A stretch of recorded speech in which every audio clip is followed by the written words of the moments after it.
मैं सचिकांत मिश्रा श्रीमती इंदिरा गांधी पटेल नगर कोढ़ा से आज व्यंजन संधि का चर्त संधि लेकर उपस्थित हुए हैं, जिसका सूत्र है खर्च।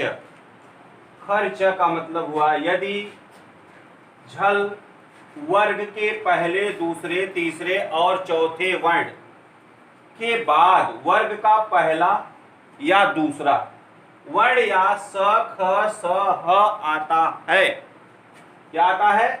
यदि झल वर्ग के पहले, दूसरे, तीसरे, चौथे वर्ण के बाद वर्ण का पहला वर्ण या दूसरा या स, ख, स, ह इन चार वर्णों में कोई भी आता है तो उसके स्थान पर चर अपने वर्ग का, यानी चर में से कोई भी हो, वो अपने वर्ग का प्रथम वर्ण हो जाता है। यानी कोई भी चर वर्ग को उस वर्ग का पहला ही अक्षर होगा। जैसे कि नियम नंबर 1 में हमने बताया है कि झल 1 2 3 4, 1 2 3 4 का मतलब हुआ कि पहला, दूसरा, तीसरा, चौथा वर्ण या स, ख, स, ह के स्थान पर चर अपने वर्ग का प्रथम वर्ण हो जाता है। जैसे कि प्रथम पद प्लस द्वितीय पद बराबर संधि, प्रथम पद प्लस द्वितीय पद बराबर संधि। तो प्रथम पद क्या है? तद धन कृतम। तद के साथ यदि कृतम को जोड़ा गया तो यहां तत्कृतम हो जाता है। कैसे? आइए देखते हैं कि यदि यहां देखा जाए द आया वर्ण, यानी द वर्ण आया है तो द के स्थान पर पहला वर्ण हो जाएगा उसी वर्ग का। तो ये द वर्ण को हम खोजते हैं कि द वर्ण है क्या, ये कहां से आया।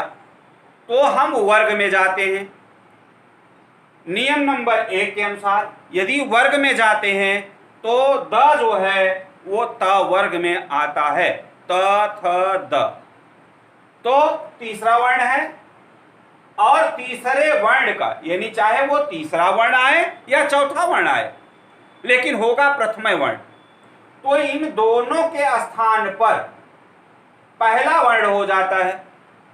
यही चीज हमने यहां बताया, अपने वर्ग का प्रथम वर्ण हो जाता है। तो यहां द आया।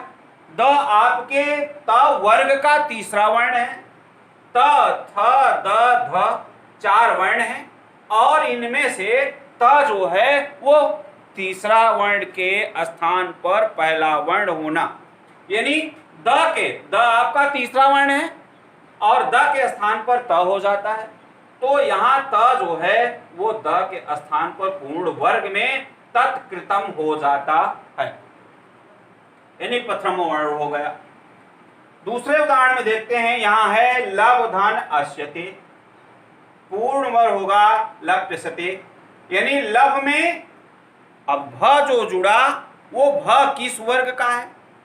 तो अब हम देखते हैं किस वर्ग का है। वर्ग में प वर्ग अगर देखते हैं तो प में क्या भ मिलता है। तो आइए देखते हैं। प, फ, ब, भ, प, फ, ब, भ चार वर्ण हैं। इन चारों वर्ण में प वर्ग हुआ। प वर्ग में भ आपका चौथा वर्ण मिलता है। भ जब चौथा वर्ण होगा तो भी पहले वर्ग हो जाएगा, यानी पहला ही वर्ण हो जाएगा उसी वर्ग का। तो पहला वर्ण आपका प है, इसलिए यहां ल के साथ भ के स्थान पर प जोड़ दिया जाता है, इसलिए लप्यसते हो जाता। आइए अगला उदाहरण देखते हैं। तद धन कारः, तद शब्द था उसमें कार जोड़ दिया तो तत्कार हो गया। सत्कार में अब ये देखेंगे कि यहां पूर्ण वर्ग में यानी संधि में त आता है। तो त आपका किस वर्ग का है? त, थ, द, ध, यानी त वर्ग का ही है। तो त वर्ग का अब ये देखेंगे चौथा या तीसरा वर्ण क्या है। तो तीसरा वर्ण आपका द आता है, चौथा वर्ण आपका ध आता है।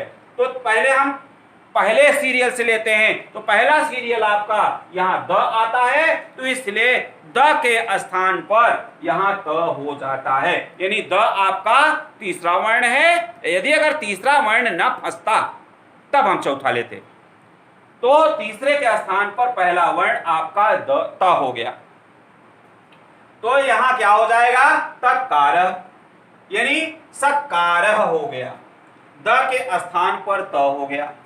और सदधन पात्रम, यहां देखा जाए तो सदपात्रम होता है, यहां द आया है, तो द किस वर्ग का है, त था द। निश्चित रूप से नियम नंबर 1 के अनुसार द तीसरा वर्ण है, तीसरे के अनुसार से यह होता है त वर्ण, यानी पहला वर्ण। तो पहला अक्षर क्या है, त, तो यहां हो जाएगा द के स्थान पर त, तो द के स्थान पर त हो गया।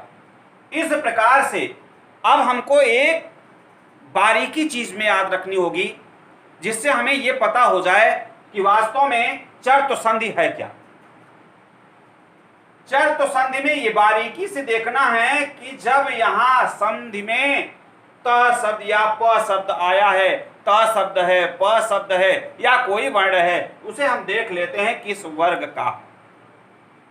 तो वर्ग में यदि अगर प वर्ग आता है, त वर्ग आता है, च वर्ग आता है या कोई वर्ग हो, तो उसका उस वर्ग का पहला ही अक्षर होगा। बस यही आपको ध्यान में रखना होगा।